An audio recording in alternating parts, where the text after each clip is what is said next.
Assalamualaikum warahmatullahi wabarakatuh. Halo teman-teman semua, selamat datang di podcast Ngobrol Kebangsaan bareng kelompok kami di gelombang 8, golongan 2, angkatan 1, kelompok 4. Hari ini kita akan ngobrol santai tapi bermakna tentang 4 konsensus kebangsaan dan kaitannya dengan nilai-nilai bela negara. Walaupun materinya sering kita dengar, sebenarnya ini sangat dekat dengan peran kita sebagai CPNS dan ASN.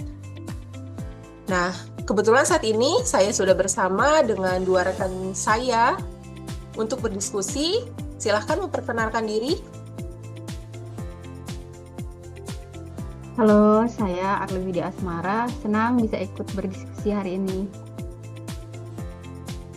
Halo, saya Dwi Susanti. Semoga obrolan kita ini ringan tapi tetap berbobot ya. Kita mulai dari pondasinya dulu. Kita mulai dari Pancasila dulu ya. Banyak yang hafal silanya tapi kadang bingung praktiknya.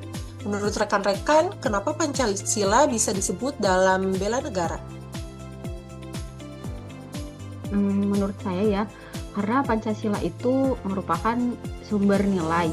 Bela negara itu bukan hanya soal pertahanan, tapi juga soal sikap jujur, adil, dan menghargai sesama, serta gotong royong. Begitu, baik Bu Arli. Lalu untuk contoh yang paling terasa di lingkungan kerjanya seperti apa Bu? Oke, kalau untuk contohnya ini misalnya nih kita melayani tanpa pilih kasih, terus kita bekerja dengan integritas dan tidak menyalahi wewenang ya, itu udah titik dari nilai Pancasila sih. Kalau begitu berarti bela negara itu dimulai dari etika kerja ya Bu ya? Iya, betul sekali. Dari hal sederhana tapi konsisten. Seperti itu, Mbak Tita. Oke, kalau gitu. Nah, lanjut sekarang masuk ke Undang-Undang Dasar 1945. Nah, kebetulan undang-undang ini sering dianggap materi hukum saja. Padahal dampaknya ke pekerjaan kita itu seperti apa Bu kira-kira? Oke, kalau untuk Undang-Undang Dasar ya, Undang-Undang Dasar 1945 itu adalah dasar konstitusi ya. Jadi semua kebijakan dan layanan publik itu harus sejalan dengan prinsip yang ada di Undang-Undang Dasar itu. Jadi seperti keadilan, kepastian hukum, dan hak warga negara itu semua harus sesuai dengan Undang-Undang Dasar. Kalau begitu berarti kerja sesuai aturan itu bukan sekedar formalitas ya Bu? Bukan, itu suatu bentuk tanggung jawab konstitusional. Kalau prosedurnya dijalankan dengan benar, kepercayaan publik juga terjaga. Menarik. Jadi tertib administrasi juga bagian dari bela negara ya? Betul sekali, karena kita menjaga sistem tetap berjalan dengan benar dan lancar. Oke, kalau gitu sekarang kita masuk ke segmen yang ketiga, yaitu NKRI. Nah, masuk ke NKRI, tantangan menjaga NKRI sekarang tidak selalu berbentuk dengan ancaman fisik. Menurut Ibu sekalian, tantangan terbesarnya apa ya, Bu? Kalau menurut saya sendiri, sekarang itu kita lebih ke era digital ya. Jadi masuknya itu lebih ke ancaman informasi seperti hoax, provokasi, dan polarisasi sosial. Setuju tuh kalau itu. Kadang berita juga belum jelas, tapi udah langsung dibagikan ya di zaman sekarang. Iya tuh, makanya Mbak Tita, literasi informasi itu penting ya Mbak. Jadi kita harus menyaring untuk sebelum menyebarkan juga bagian dari bela negara. Jadi kita nggak asal sebarluaskan yang belum tentu kebenarannya gitu. Lalu untuk peran ASN di sini bagaimana Bu? Peran ASN di sini menurut saya itu harus jadi penyeimbang ya. Kita tidak ikut memperkeruh suasana, tapi memberi informasi yang benar dan menenangkan publik gitu. Iya, betul ya. Nah, sekarang kita masuk ke segmen yang terakhir, yaitu Bhinneka Tunggal Ika. Di Bhinneka Tunggal Ika ini kita hidup di tengah banyak perbedaan. Implementasinya di pelayanan publik itu seperti apa, Bu?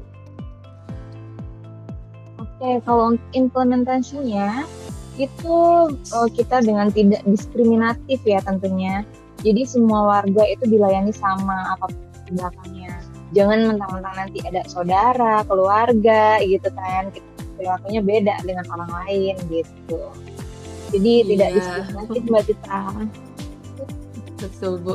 Nah, kalau ada perbedaan pendapat atau karakter masyarakat yang beragam, itu cara menanggapinya bagaimana?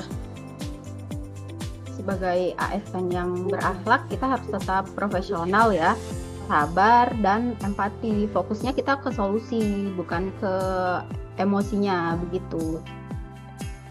Berarti untuk toleransi itu bukan hanya konsep ya, Bu, tapi keterampilan juga. Kalau Mbak Tita itu adalah keterampilan sosialnya ASN ya. Nah, dari beberapa materi yang tadi kita bahas, kalau dihubungkan ke nilai bela negara, apa yang paling relevan untuk CPNS?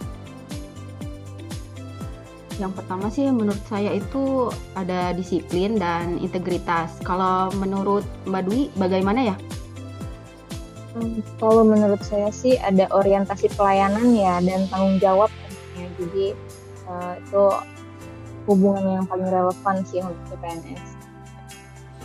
Oh, begitu. Nah, untuk contoh yang paling sederhana ini, bisa kita mulai terapkan besok atau bagaimana, Bu? Bisa mulai kita terapkan besok,